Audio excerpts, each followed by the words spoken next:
abortion, and free speech. The Supreme Court is set to hear a case next month involving pro-life groups. We have reaction. Inside the numbers, a new poll describes who Americans blame for the recent school shooting in Florida. A Catholic successor? German Chancellor Angela Merkel makes an important personnel move. And flower power. Orthodox Christians in Greece enjoy an unusual pre-Lent tradition. On EWTN News Nightly for Tuesday, February 20th, 2018.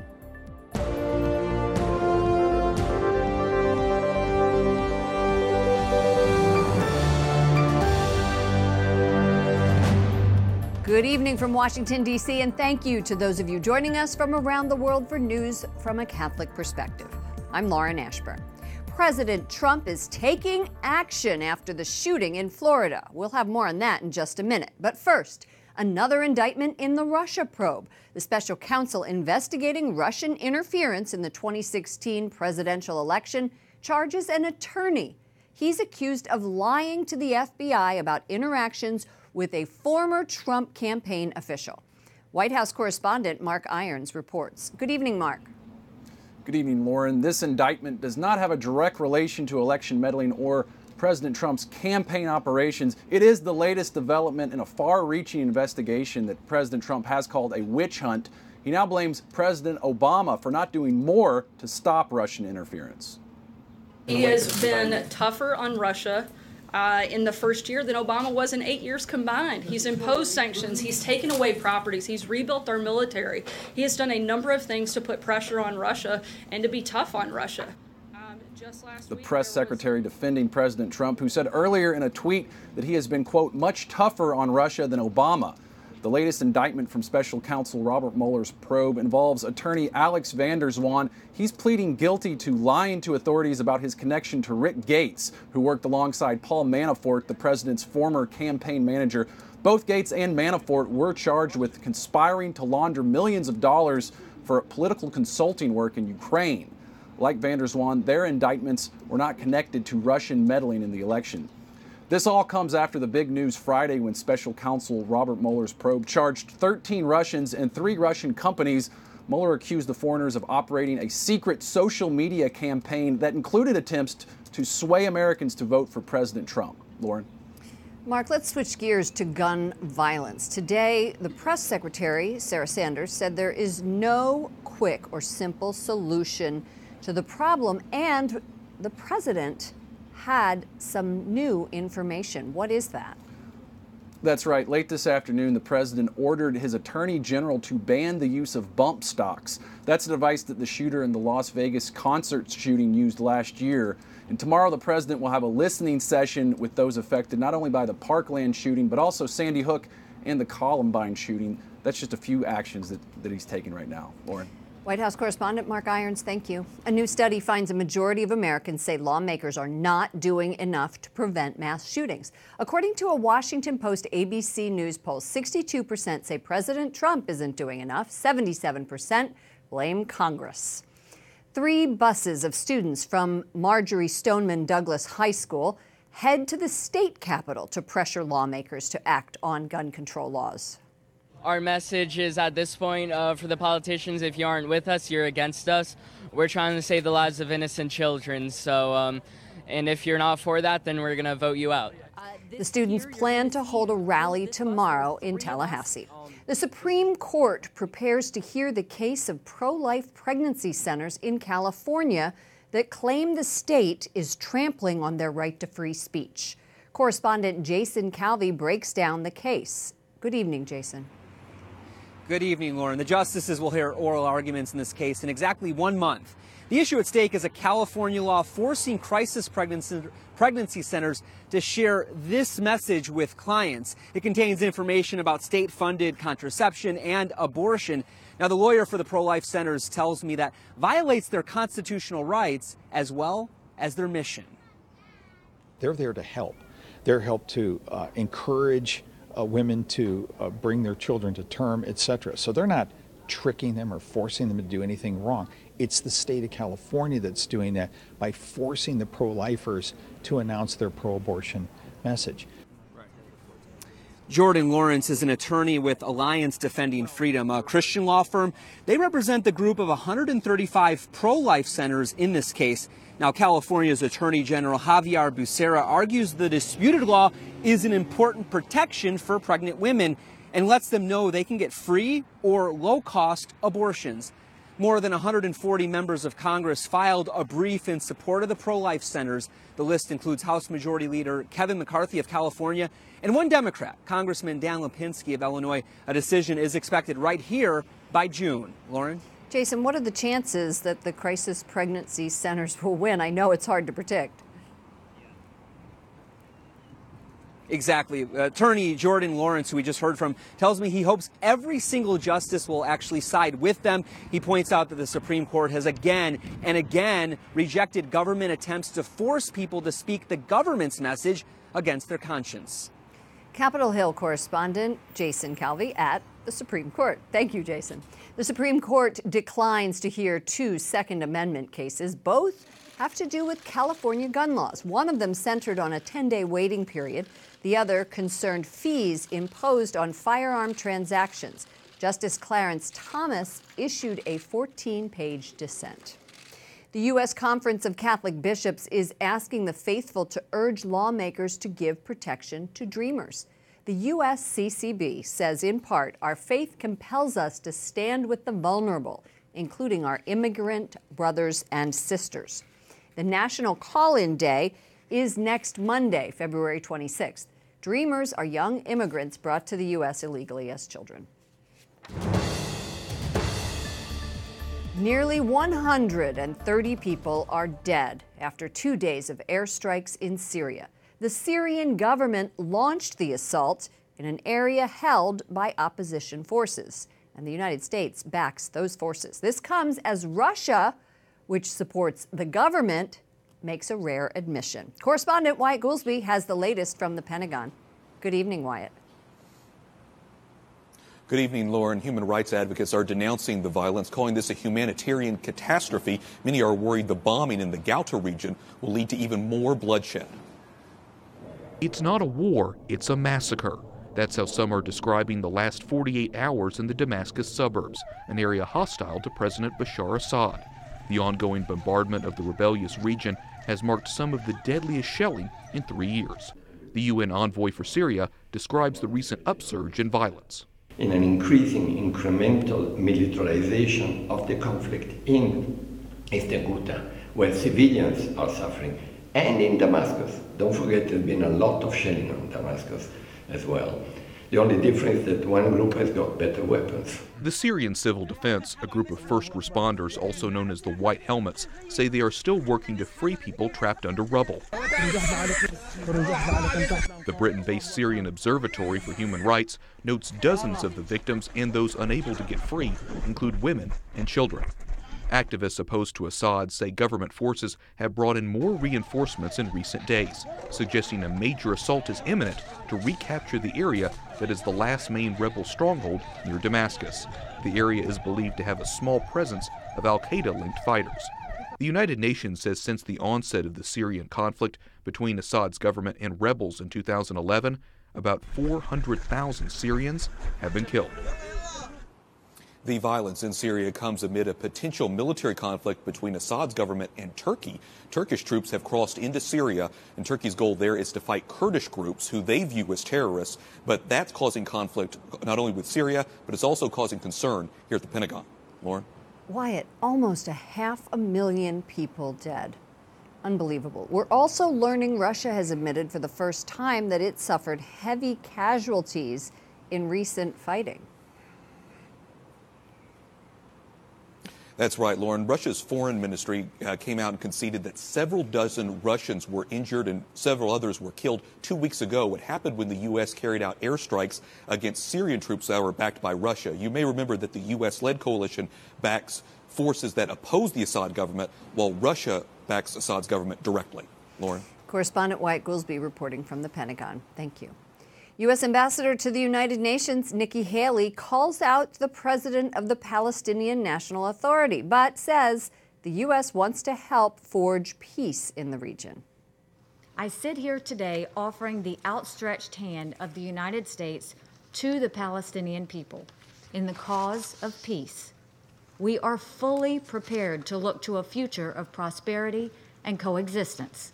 Mahmoud Abbas made a rare speech in front of the UN this morning, but left before others could respond. The Palestinian leader called for an international conference to pave the way for recognition of Palestinian statehood. Ambassador Haley was accompanied today by Jared Kushner, the president's son-in-law and the U.S. envoy for Middle East peace.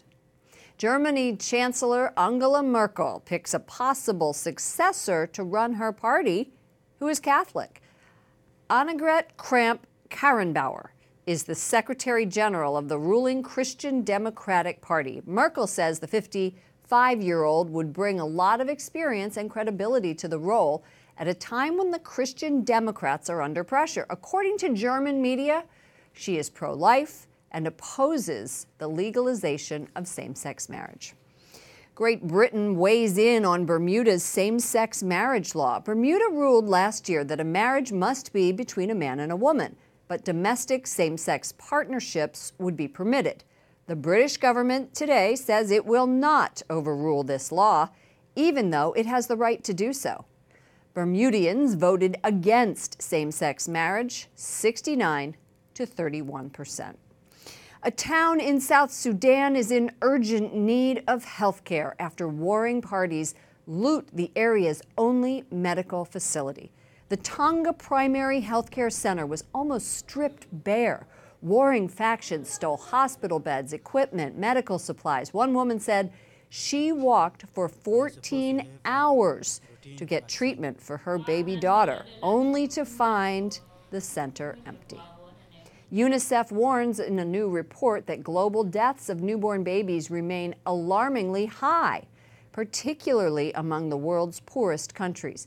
Newborns in Pakistan, the Central African Republic, and Afghanistan face the worst odds, with 27 deaths per 1,000 births. In contrast, in high-income areas, it is 3 deaths per 1,000 births. A possible breakthrough in the naming of bishops' tug-of-war in China.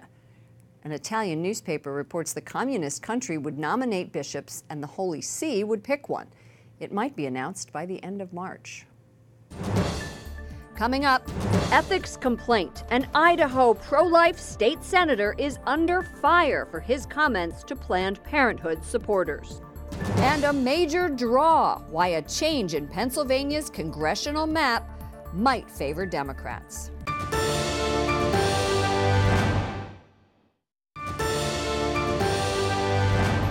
An Idaho pro-life state senator faces an ethics complaint. He yelled at a group of college students supporting Planned Parenthood. Abortion is murder. I stand against it. I am a Roman Catholic. I'm a conservative Republican. I think what you guys do stinks. State Senator Dan Foreman, seen here, yelled that after students left him condoms and a note in his office. Foreman had earlier canceled a meeting with them. Foreman has not responded to a request for comment. Republicans cry foul as Pennsylvania's Supreme Court imposes a new map of congressional districts. It gives Democrats a better shot at winning seats, particularly in Philadelphia's heavily populated and moderate suburbs. Republicans say they will challenge the ruling in federal court. Utah Senate candidate Mitt Romney is playing nice with President Trump, unlike during the 2016 election, where Romney lost to Trump in the Republican primary. This morning on Twitter, the president writes, Mitt Romney has announced he's running for the Senate from the wonderful state of Utah. He will make a great senator and worthy successor to Orrin Hatch and has my full support and endorsement! Exclamation mark. In response, the former Massachusetts governor writes, thank you, Mr. President, for the support. I hope that over the course of the campaign, I also earn the support and endorsement of the people of Utah. Joining me now, Genevieve Wood, Senior Advisor at the Heritage Foundation, a conservative think tank. Thank you for coming back to us. Good to be here. Let's talk about the president. Recently, he just announced late this afternoon that he wants to ask the Justice Department to draw up a memo talking about regulating bump stocks. We heard our White House correspondent Mark Irons talk about that earlier in the program, and this would ban all devices like that. This was proposed after the last mass shooting. Do you think this will go anywhere? It's possible there'll be more discussion on it, but I think it's important, Lauren, to realize, there are a lot of laws on the books, many of which we now know, even if you're looking at the FBI, procedures were not followed. So it's great to have it. And that's in the case of the South Florida shooting. That's right. But there have been other instances where if you looked at, it's like, are we enforcing what's already there to ensure that more of these things don't happen? I think the problem is that politicians get accused of not doing anything every time something happens, and sometimes they aren't doing anything. Right. But there's a tendency to just want to rush out and pass legislation, say that we're doing something without really taking a hard look of would that have prevented what's already happened? What would it do in the future? What's already on the books that maybe we need to revisit and take a look at. So I think it's great that people are going to have a discussion. I wouldn't say let's rush to the floor and pass that, because I think we want to do something that we actually think is going to be effective, not just do something to say we're doing something. President Trump is going to be meeting with students and teachers and state officials tomorrow, and I have been struck by all of the protests and the lie down in front of the White House with teenagers, and they're going to be having a march coming up here in Washington, D.C. on March 24th. Do you think this generation is going to make any headway in stopping mass shootings, especially in schools? Well, I hope that they will do. I hope we will all work to do that. Look, I think many of the young people we've seen, it's very understandable how they feel scared right now. Many of those in Parkland, Florida have classmates who no longer are their classmates now. So I think we want to be very sensitive to that. Having said that, they have to be careful they don't get taken over by another political agenda that wants to frankly use them to try to push legislation that has not been proven to stop horrific things like what we saw in Florida. And you're talking about gun More violence? Gun laws. I mean, look, there are a lot of places that have very strict gun control, and they're not our safest cities in America. I think we want to look at what works, not what just looks like we're doing something. And again, we can pass all the laws we want. As we well know, criminals don't follow them. And so you can pass gun laws, and then a lot of times what happens is the bad guys end up with the guns. And unfortunately, like in that school in Florida, not enough good guys, not enough security guards had guns that could have protected more of the kids there. Let's switch topics. President Trump is accusing his predecessor of not doing enough to prevent Russian meddling in the 2016 election. Is this the time to play the blame game? Well, I think it's helpful to know what history is. And we were speaking about Mitt Romney earlier. If we remember back in 2012 during one of the debates, Mitt Romney versus Barack Obama, and Mitt Romney specifically said Russia is one of our biggest challenges. It could be one of our most potential and threatening our enemies. And the Obama administration, President Obama in that debate laughed that off and said, oh, Mitt, the 1980s are calling. They want their foreign policy back. Remember that? Mm-hmm. Well, maybe President Obama and his administration should have listened to that and taken more heed, because we now know that as early as 2014, before the 2016 election, the Russians were meddling. So I think it's important to know the history, because this investigation is looking at a specific point in it. I think we need to know the full scope. Okay, thank you so much. Genevieve Wood, Senior Advisor at the Heritage Foundation.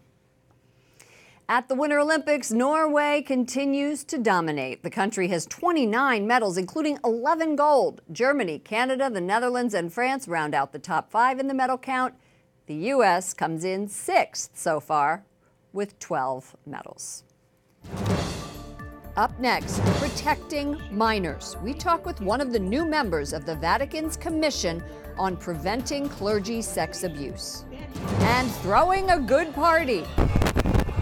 Orthodox Christians in Greece find an unusual purpose for flour.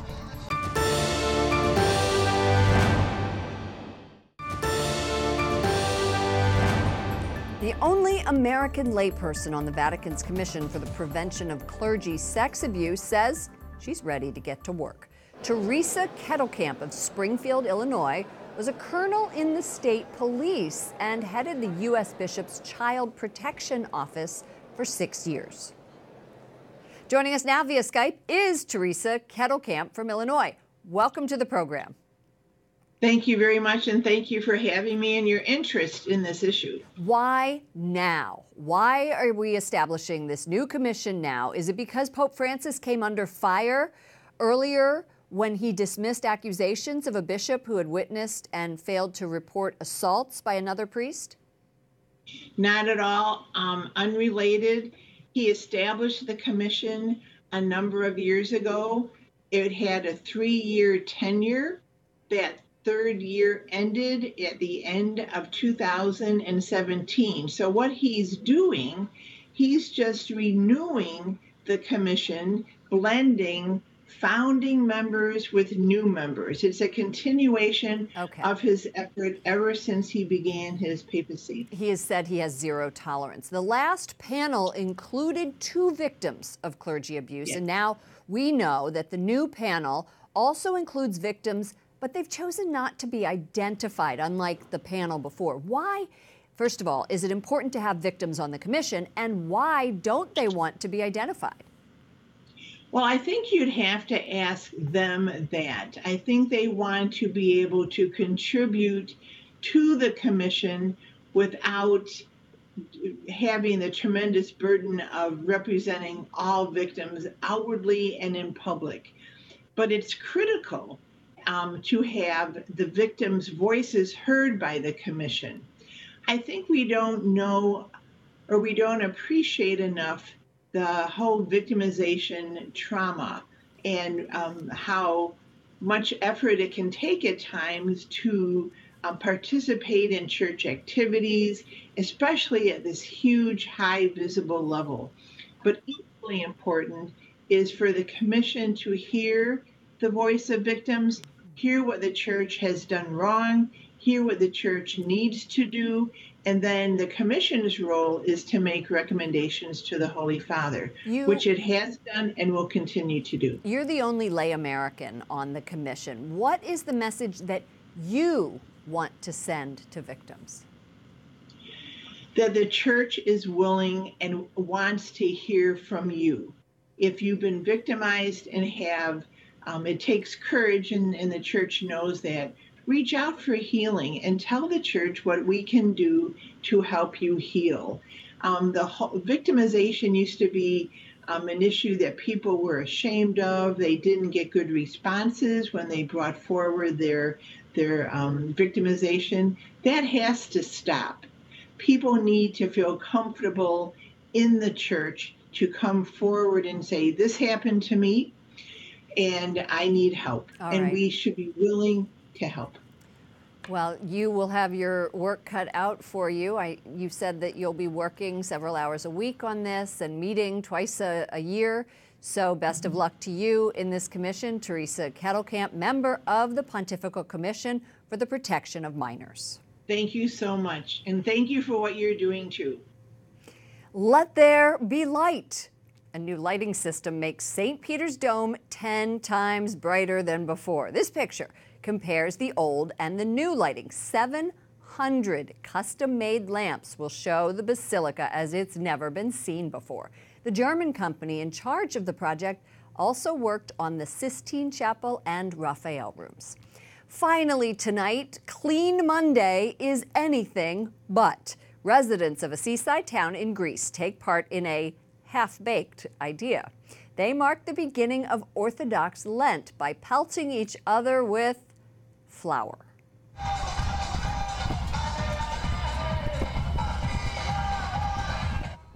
The explosion of color, complete with bags of dyed flour, is in Galaxidi, Greece. The ceremony takes place on what's called Clean Monday, the Orthodox Christian beginning of Lent and the end of Carnival season.